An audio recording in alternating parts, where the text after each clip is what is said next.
Hello everyone, this is the library lady at Craigsville Public Library, but today I am at home with my puppy Benny, and we have chosen another great book for you today called Wild Places.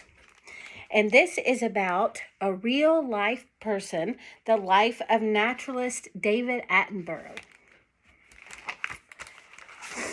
Wild Places. If we take care of nature, nature will take care of us. David Attenborough. This is our planet.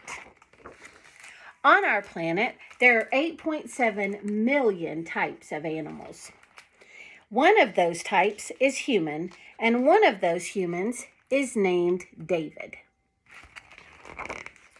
When David was born, more than 2/3 of our planet was covered in wild places. That was where most of the animals lived. The other third was where the humans lived. As David grew, he liked to explore the wild places near his home in England. On one of his adventures, he broke open a rock and discovered the fossil of an ammonite inside. Ammonites were sea creatures that had died off many years ago. It thrilled David to know that he was the first human to see this particular animal. He found many others, and his curiosity grew. Why were there so many different kinds of ammonites? David went back to the wild places often to see what else he might discover. He loved collecting fossils, rocks, newts, and other things. When he grew older, David went to university to learn more about the wild places and the things that lived there. Understanding how the natural world worked was more important to him than studying politics, languages, or the history of queens and kings. And the more he discovered, the more David wanted to share what he had learned with others. Just as television was becoming popular, David began working on a nature program.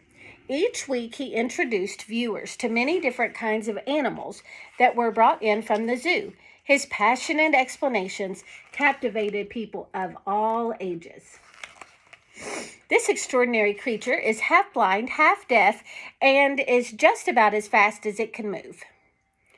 One day, David had an idea. If they filmed the program in the wild places, he could show us where and how these animals lived.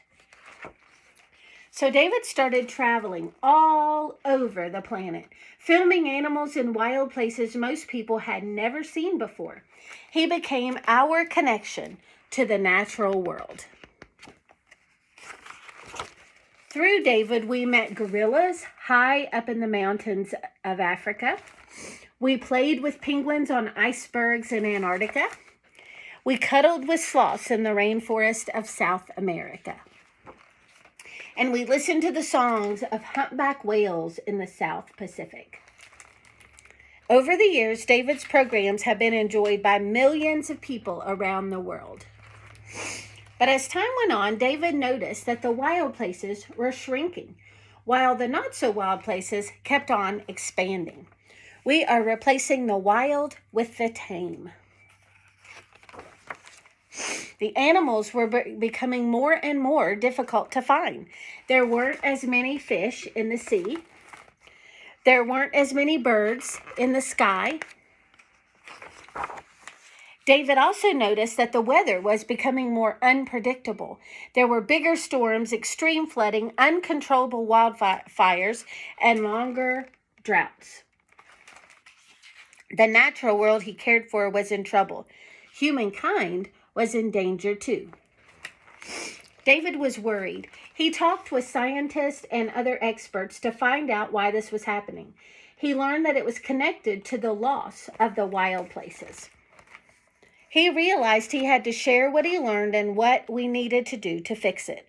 We must rewild the world. If we act now, we can yet put it right. So David made new programs. He showed us how our old ways of getting energy are destroying the planet. We will have to use new ways to get the energy we need from the sun, the wind, and our powerful rivers and tides. He explained how overfishing is hurting our oceans. If there are no fishing zones in the ocean, sea life will have time.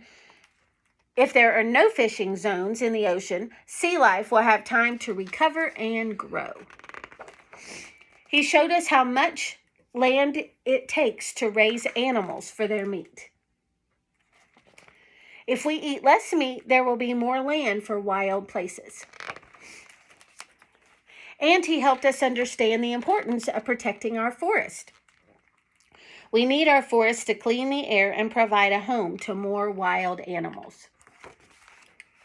David has spent his lifetime showing us how every living thing on this planet is connected. And David has hope that if we all do our part, together we can bring back the wild places. The end. And this is a photo of David Attenborough. This year, he will be 100 years old. I hope you enjoyed that story and are inspired by people who really lived and really affected the world, and we can do the same thing. Come and see me at the library. Bye.